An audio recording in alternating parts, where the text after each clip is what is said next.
Salam sejahtera bagi Mama Nginang. Sebelum kita mendengarkan firman kehidupan, kita berdoa. Terima kasih Tuhan untuk hari yang baik. Biarlah firman-Mu menguatkan kami, meneduhkan kami, dan menuntun langkah kami di dalam perkenanan Tuhan. Berbicaralah Tuhan, sebab kami telah siap untuk mendengarkannya. Amin. Mama Nginang yang dikasihi Tuhan Yesus Kristus, kiranya hidupmu dalam penyertaan Tuhan dan diberkati Tuhan.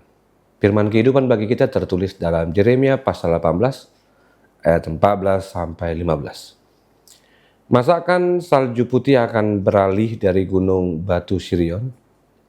Masakan air gunung akan habis. Air yang sejuk dan mengalir. Tetapi umatku telah melupakan aku. Mereka telah membakar korban kepada dewa kesia-siaan. Mereka telah tersandung jatuh di tengah-tengah mereka, yakni jalan-jalan dari dahulu kala, dan telah mengambil jalan simpangan, yakni jalan yang tidak diratakan. Demikian firman Tuhan. Apa kabar Mama Nginang yang dikasihi Tuhan? Apa yang kamu alami hari ini? Apa yang kamu rasakan hari ini? Pernahkah kamu merasa kecewa? Kamu bingung di saat orang yang kamu kenal, kamu bisa percayai, dan di saat itu juga dia berubah, dan sulit untuk rasanya mempercayainya kembali.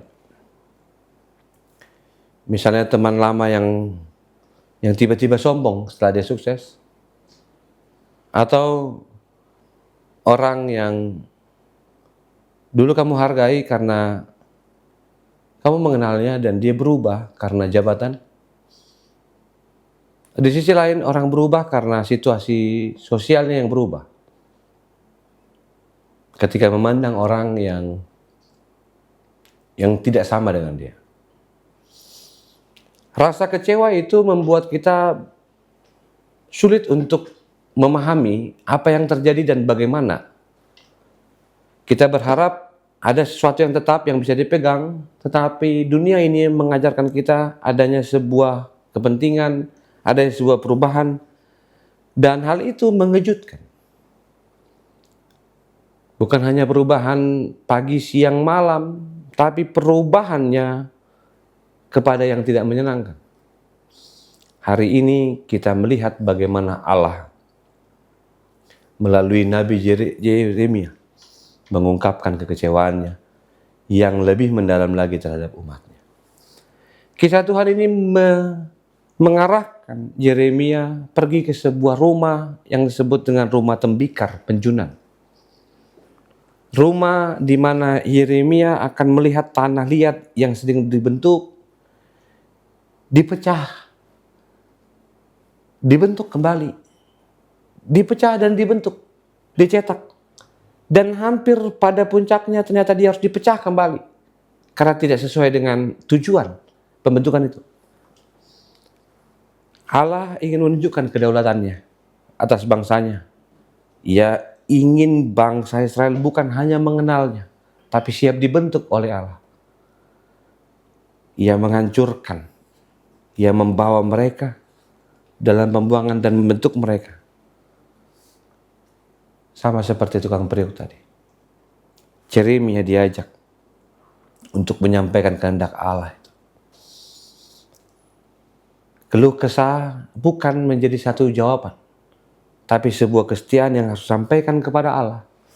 Di saat kamu sedih, kamu tahu bahwa hidup terbaik di dalam memahami firman Tuhan adalah berdoa dan percaya kepada Allah. Karena jalannya tidak sia-sia. Ada 3 hal yang boleh kita pelajari dari firman Tuhan hari ini. Yang pertama, kesetiaan Allah pada ciptaannya. Kesetiaan itu menunjukkan ada cara yang juga harus direspon dengan kesetiaan yang sama.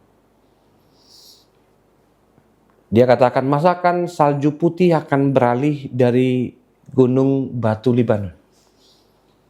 Dan seterusnya. Di daerah Israel dan sekitarnya, salju di Gunung Libanon adalah pemandangan yang tetap dan sumber air yang terjamin. aliran air yang begitu dingin, jernih, tidak pernah kering. Ini gambaran hukum alam yang Allah tetapkan dan taat kepada ketetapan itu. Allah memberi kesaksian sebagai respon dari Allah yang setia. Di bagian berikutnya dikatakan ternyata ada hal yang ironi. Umatnya melupakan sumber kehidupan. Berbeda dengan alam ciptaan tadi. Di ayat 15a dikatakan, tetapi umatku melupakan aku. Sekalipun aku menjadi sumber air hidup bagi mereka. Kita bisa bayangkan kekecewaan itu.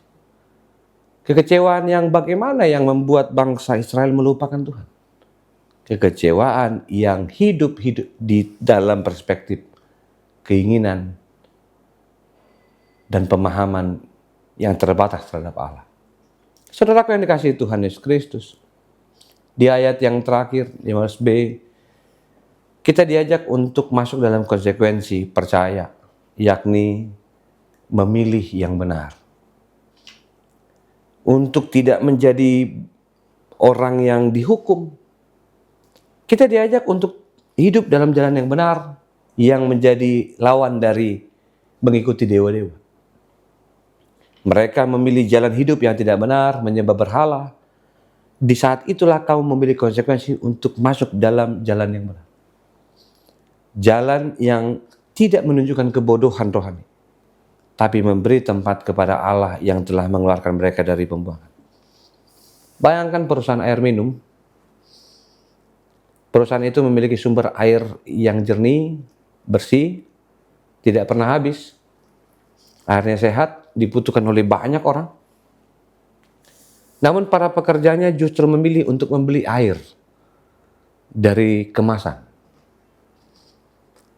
Air yang mungkin berasal dari sumur yang keruh, yang mungkin sedikit kotor dan kurang higienis.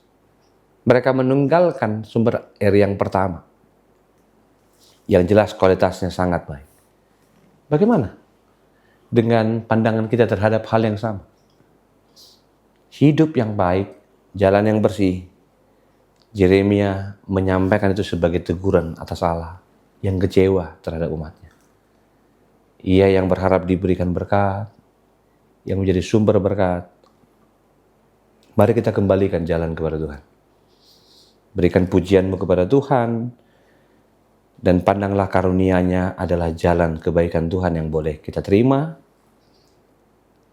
dan hiduplah di dalam ucapan syukurmu. Ada 3 untuk kita boleh refleksikan. Yang pertama, dalam hal apa kita sering melupakan Tuhan, meskipun kita tahu Ia adalah sumber kehidupan. Yang kedua, ilah kesiaan apa yang mungkin secara tidak sadar kita sembah dan kita prioritaskan di dalam hidup ini. Yang terakhir, apa langkah nyata yang bisa kita ambil untuk kembali kepada jalan kekal, jalan benar yang Allah telah sediakan. Mari refleksikan Amanginang sebagai kedalaman firman Tuhan. Di waktu yang tepat, percayalah, Tuhan telah memberimu petunjuk dan air sumber kehidupan yang kita rasakan. Pilihannya adalah, kembalilah datang kepada Tuhan di dalam doa dan mempercayakan hidupmu di dalam rencananya. Amin. Kita berdoa. Terima kasih Tuhan untuk firman-Mu, kami boleh merayakannya, dan kami mengingat kembali kami harus pulang kepada rencana Tuhan dan mempercayakan hidup kami, karena tidak ada masa depan di luar dari Tuhan. Kasih anugerah Kristus Yesus, kasih Allah Bapa dan persekutuan Roh Kudus menyertai-Mu senantiasa. Amin.